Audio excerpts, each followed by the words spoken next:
welcome back. Hey y'all. Merry Christmas.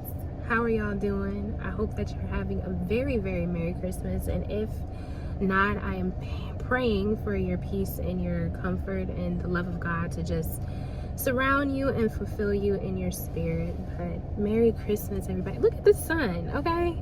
You know, it's a little strange that in the middle of December we got 60-degree weather.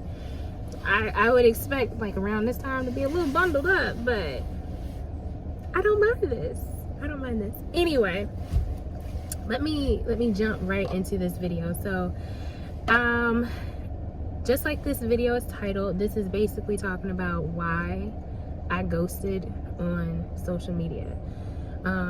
For some of my followers, my new followers that haven't like been around my social media or can't find me on social media when I first started doing YouTube videos a couple months back, the reasoning was I literally just went ghost on social media. I went ghost. But I wanted to get on here and talk about the reason why.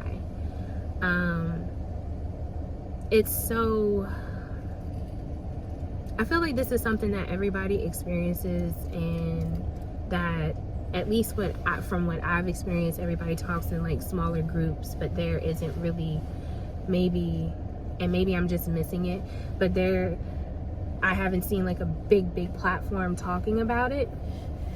And so I wanted to come and talk to y'all about it because this is a real thing that I've seen many friends, many acquaintances, and other YouTubers and people that are on social media active, pursuing their businesses and ministries and stuff like that have talked about. But let's get into it. So basically, the reason why I ghosted on social media. So when I say ghosted, I ghosted like from June. I think the last time I was really active on social media was June, up until just recently on certain aspects of social media, so like TikTok and Facebook. I'm not fully back on there, and Snapchat I can't forget. But I wasn't posting that much. It was periodically, like not even every couple of days, maybe every couple weeks, months, whatever. The reason why I really want to get into this is because it really, like, truly messed up my mental health being on social media. Like, it messed me up, y'all. So when I ghosted, it was from June like 27th, 28th up until just recently, and then God had instructed me to fully be back on social media on January 1st, like posting like every day, if not every other day, because there's purpose behind it now. So beforehand, I felt like when I was posted on social media and active on social media, there wasn't any purpose in it, and I was just posting, for me personally, the wrong reasons. So that was one of the reasons why I ghosted, because I was posting for the wrong reasons. I was looking for attention. I was looking to fill a void. I was looking to be accepted, and especially to be validated. That was the big thing for me. And every time I would post something, I always got this inkling of, well, post a little bit more, show a little bit more skin, post something a little bit more racy. And I noticed that I was getting away from the purpose of God, because I believe God has a purpose for everything, even social media. No matter how wretched and evil it can be sometimes, there is purpose that God can use it for good, right? And so I was starting to shift my thinking and shift my purpose, because I was there. I wanted to inspire others. I was doing my whole health journey thing, and talking about, you know, which I'll talk about later on this channel, my diagnosis of PCOS earlier this year and how I was handling that, and you know, being in grad school and sharing, you know, like memes and commonalities in that with other people. So when I was on there trying to mix that with thriving for attention and validation from people that I felt like, well, if I'm accepted by them, then, you know, everything is good, everything is well, I'm exactly where I need to be, then yeah, like, yeah, it works out, right? So I became an attention seeker. I became somebody that was like, I need, like, let me eat and thirst off of this validation from other people. And, you know, God really corrected me in that. And he was like, you only need validation from me. You only need attention from me. You only need to be fulfilled in me. And so it was a journey.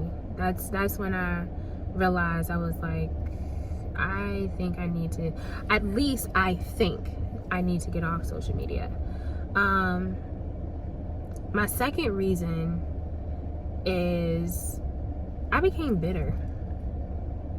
I became jealous, I became angry, and ultimately that led me into depression that I hadn't seen in a couple of years. Like, for most of you that don't know, I was diagnosed with anxiety,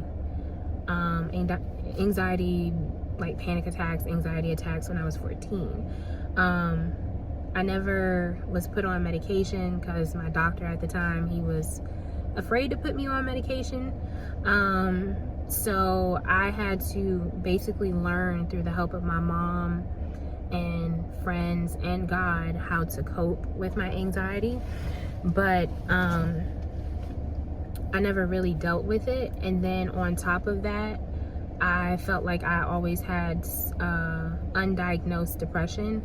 And so I self-diagnosed depression because I already knew what it looked like from seeing, you know, friends. So I had been battling that since about, I would say depression maybe since like the age of 8, but anxiety probably from around the same time, but it really didn't manifest itself until about 14. And so all of that stuff ended up coming back when I was bitter, jealous, and angry. I was bitter because I wasn't in the place of where I knew I wanted to be and where I desired to be. And I made a mistake in that too. I take full responsibility in that.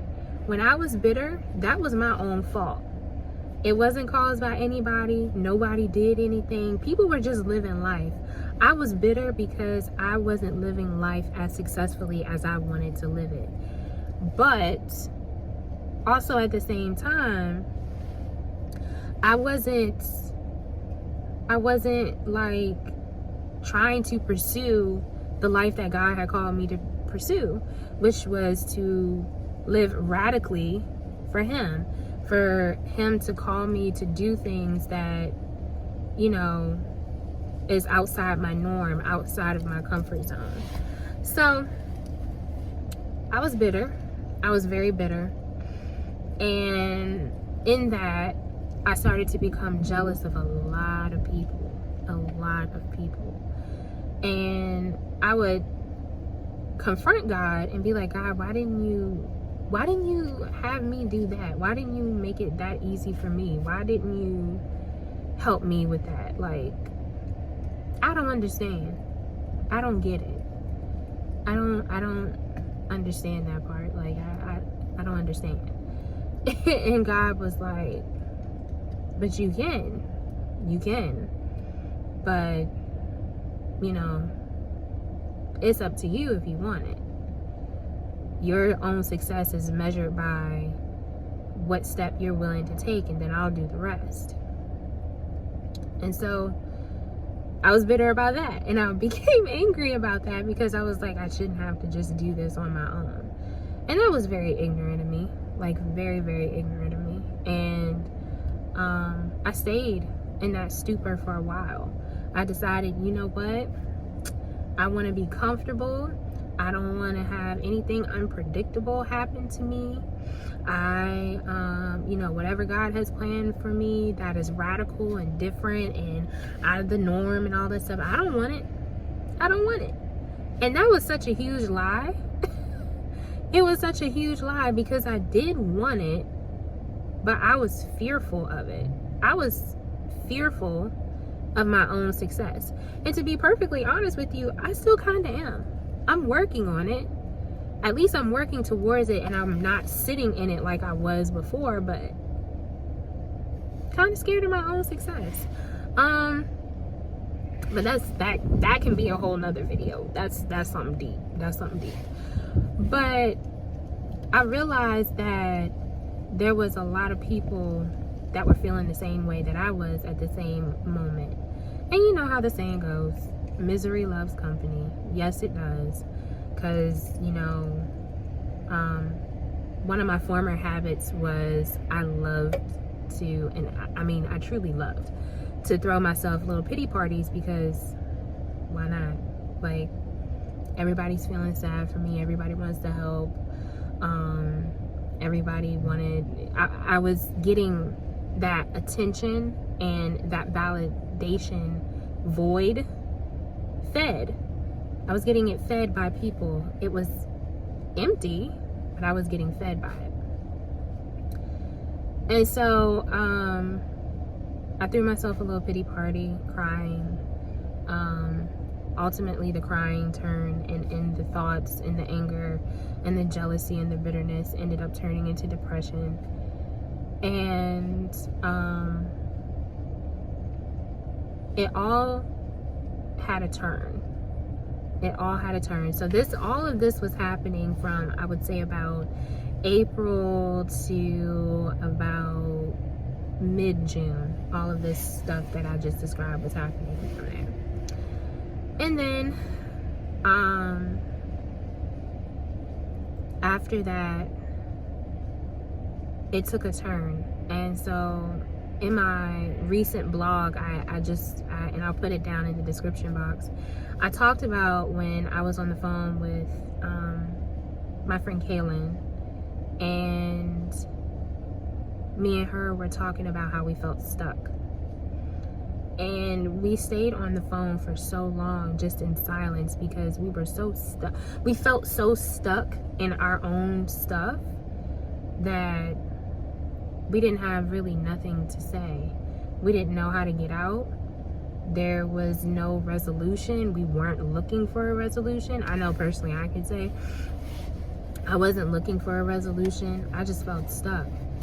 And in that conversation, it really opened my eyes that, oh, I've been here before. And not just with the depression, not just with the bitterness and the anger and the jealousy, the attention, seeking attention and validation. It was like, I felt this feeling before. And once I identified it, which was brokenness, I was like, dang, this is where God's got me.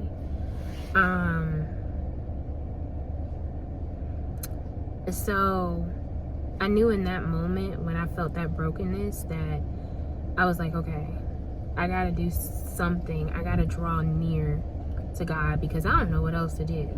I'm falling back into my old habits of, how I used to be.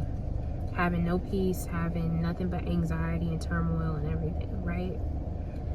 So then after that, I started seeking the word, being in the word, and God had led me to a scripture. I believe it's Elijah.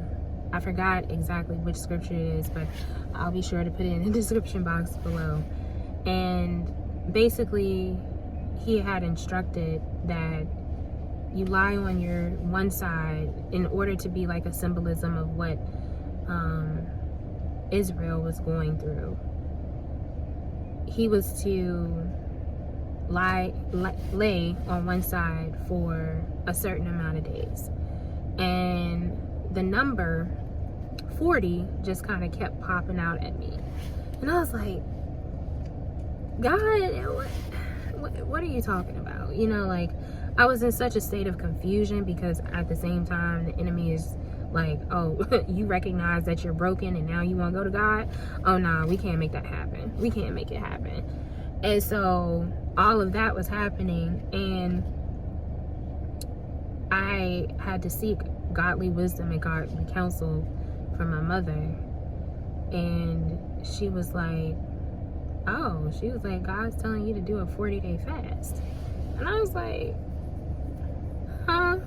Because, you know, all my fasts, all the fasts that I've done in the past were like 3 to 7 days, maybe 2 weeks. And they were, you know, stop eating for a certain amount of time, praying, all, you know, everything that is within a fast. And I was like, we gonna do this for how long? For 40 days. I was intimidated at first, but then I became so joyful in my spirit, because that was my answer to fast. To allow myself to be broken down and fully surrendered to the Lord. I mean, fully surrendered to the Lord. And so in this 40-day fast, God had given me specific instruction of being off of social media, so that distraction was gone. So initially, the reason why I ghosted on social media was because I was fasting. So ghost on social media, being careful of my diet, making sure I intentionally, that was so important, intentionally waking up early and spending 40 minutes to however long hours, if I could, with God, in the Word, worshiping God, getting my mind set on Him and set on things above, not like what I had to do, what I had to accomplish, what homework I had to turn in, what assignment at work I had to complete. None of that mattered. It was just focusing and surrendering on Him for 40 days. And I was like, bet. So I was so excited. I went out, purchased like a whiteboard with the calendar blocks already in it, and I was like, yeah, we in this. We're gonna record this. We're gonna make a record of this. We're gonna write about this. And I was all in. So then I went into my 40-day fast optimistic, and let me tell y'all, I left that 40-day fast changed, okay? When I tell you God filled me up so much with His Word, with His love, with His support, with just being totally and completely fulfilled. Y'all, like, I could have went days without food. Like, that's how much joy, that's how much peace, how much of God's love I've really felt during this 40-day fast.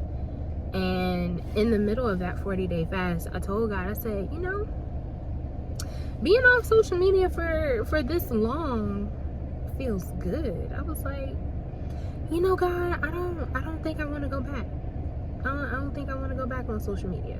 And I started to like really seriously research ways that I could completely take myself off of social media. Like, because you know, when you put yourself on social media, even if you deactivate and delete stuff, it takes a while for the internet to like completely and totally like delete stuff. And I didn't care. Like, I wanted to find out the way to just do it. Like, I wanted to get out of it. I wanted to be done with it. And I prayed about it, and I was like, well, God, you know, completely surrendered to God's will. I was like, look, I don't want to do this unless you say go forward. If it is in your will for me to go forward and just be done with social media completely, I'm ready to do it, because everything that I need to know, I already know. And you'll make sure that I know. There's no reason. And that's when God surprised me. And God was like, no, I don't want you to be off social media completely. He was like, maybe for this time, but not completely. And I was like, but God, you know, like, I'm sitting up here trying to negotiate with the Lord. But Lord, I can be off social media and be completely and totally dedicated to you. What's the problem? And God was like, that's not what I have for you. And so, a little backstory.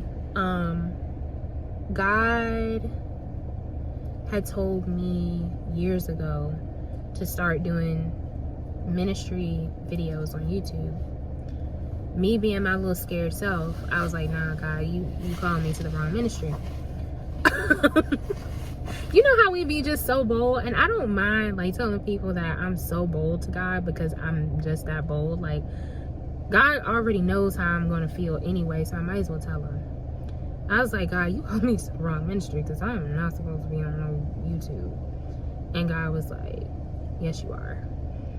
Then, after that, maybe about a couple years later, in like 2016, I was in undergrad, and I was in class, and we had this thing where new professors were interviewing for a communications position at the school that I was going to. And so they wanted some of the students to come in and be taught by this person to see, you know, hey, is this a viable person to be taught, you know, teaching at this school, at this university. And so I was there, and the professor, this beautiful black woman, she's talking and everything, and we're talking with her, and we're just making conversation and just making, you know, trying to make her feel comfortable and everything. And she looks to me and she says, she was like, what is it that you do? And it was just so happened that year I had started blogging. I started writing, because I felt a strong inclination from God to just start writing. And I was like, oh yeah, you know, I just started this blog or whatever. And she was like, she looked at me, she said, you know what, go further with it. She was like, I see you on YouTube, and I see you having your own platform, and it's being incredibly successful, and blah blah blah blah. And I was like, here I'm hearing this again. It's like, when you receive that stuff, like, it, to me, it's not real. It's like, okay, you probably just saying that. But when I tell y'all, like, she's spoken to my life, she's spoken to my life. And she was like, oh, I see you writing books, I see you on YouTube. And it wasn't the first time I heard it. I heard it from people at church. I heard it from close friends. I still hear it from close friends. So it is something that God had called me to. So when God was like, hey, do this, I knew I couldn't run any longer. I was already totally surrendered to the Lord. And I was like, all right, Lord, when? And he gave me the date of January 1st. So if you're seeing this, I mean, like I said, Merry Christmas.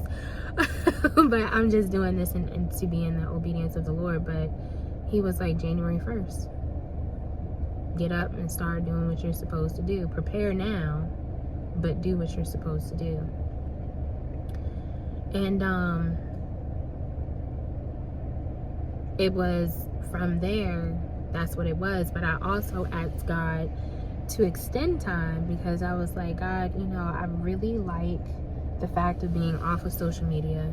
You already know that I'm in class. You already know that I'm working full-time and going to school part-time, and you know, I'm gonna have like a longer semester coming up in the fall.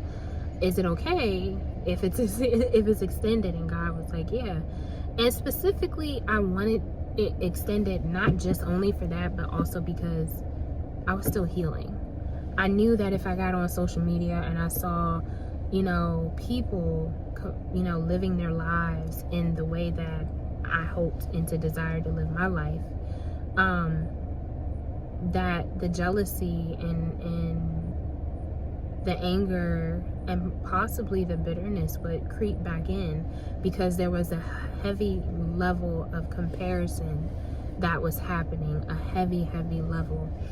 And what he taught me was that I can't compare myself to somebody else's race. I can't compare myself to what God has called for them in their season. It's not like we're all in the same level of seasons. Like, I'm sure that God would like for a consistency to run through us all, but all of us are at different seasons in our lives. And so some of us are healing, and then some of us are getting married, some of us are having children, and some of us are, learning about self-care and self-love, and it's different seasons, different levels for all of us. And I noticed that I started to find myself feeling very guilty, because I was like, dang God, I wasted a lot of time. I could have been here, and been successful if I had taken you seriously back when all of those people were speaking into me, speaking your word and your prophecy and your will and purpose for me in my life back then. And God was like, don't worry about that. I'm a redeemer of time. And so I guess I'm sharing all of this to just say that if you're experiencing like you're stuck, or you feel like God, a big thing for me was, I used to say a lot that God had abandoned me. Sorry y'all, something in my eye. That God had abandoned me and that he had forgotten about me. That wasn't the case. It just wasn't the case. Like, God didn't forget anything about me at all. I was just seeking from different places and then calling it God. It wasn't God. I was seeking, attention and validation from social media, but that wasn't God. That was a whole idol that I was hoping to fulfill me instead of God fulfilling me. And I'm sharing this, I believe, because if some of y'all are feeling this way, I get it. I understand to a certain extent. Everybody has different experiences, and some of us have very similar experiences, but just know God hasn't forgotten about you. If you are feeling stuck, broken, bitter, jealous, angry, that's essentially your spirit saying and calling out, I need more. Or basically, it's your spirit saying, I'm in deficit. I need more. I don't need what I'm being fed because it's empty. It's like empty calories. You know what I mean? Like, I think they say that like celery is negative calories. Like, it's celery. Okay? You're feeding your soul celery. And there's no nutritional value in it. I mean, you get full off of it if you eat enough of it, but then it's all empty all over again. And you need something that is of more substance, that is of more depth, that carries so much more love. And that's God. That's God. Like, there's nowhere else that I could have ever found or could find that type of substance to be full and to be fulfilled like that. So if y'all are feeling that way, turn to God, fully surrendered. But be ready. Be ready. Because one thing I can tell you from my own personal experience, God loves brokenness. Because he can meet you right at rock bottom. You don't have anything else left to give to any other thing than him. He'll meet you right at rock bottom. Like you could have hit the platform and the foundation and you feel like you've been splattered everywhere. but he'll meet you right there to fulfill you again. He'll meet you right exactly where you are. So I encourage you, if you're feeling that way, to just go to God and surrender and be like, Lord, I've done everything that I know how, and I have learned that my knowledge is only just like that little bit, but your knowledge and your knowing and your will and purpose is infinite. I surrender. I don't know what I'm doing. That's what I told God. I was like, God, I don't know what I'm doing out here. And I was like, I don't even know why I'm trying to figure out what I'm trying to do. Like, I don't even know why. But I fully surrendered to the Lord, and that's what brought about, I say, the greatest gift is healing. One of the greatest gifts is healing. Healing and fulfillment from God. I don't have to seek nobody. I'm fine by myself. If I were to have no friends, I'm fine by myself. Because I got God as my best friend. Like, he my road dog. Like, he in here somewhere. You know? He's living inside of me. He's in my temple. In my temple. In his temple. This is his temple. You know? I don't have to seek nowhere else. So now, once I get back on social media, when y'all are seeing this video, it's a whole different experience. Everything that I will be doing will be unto the Lord. So, I love y'all. I'm gonna get out of here. I'm gonna go home. I gotta go cook. Help with Christmas dinner. I don't have to cook the whole Christmas dinner, but I gotta go. I love y'all, and I'll be back with another video very, very soon. Mwah! Merry Christmas!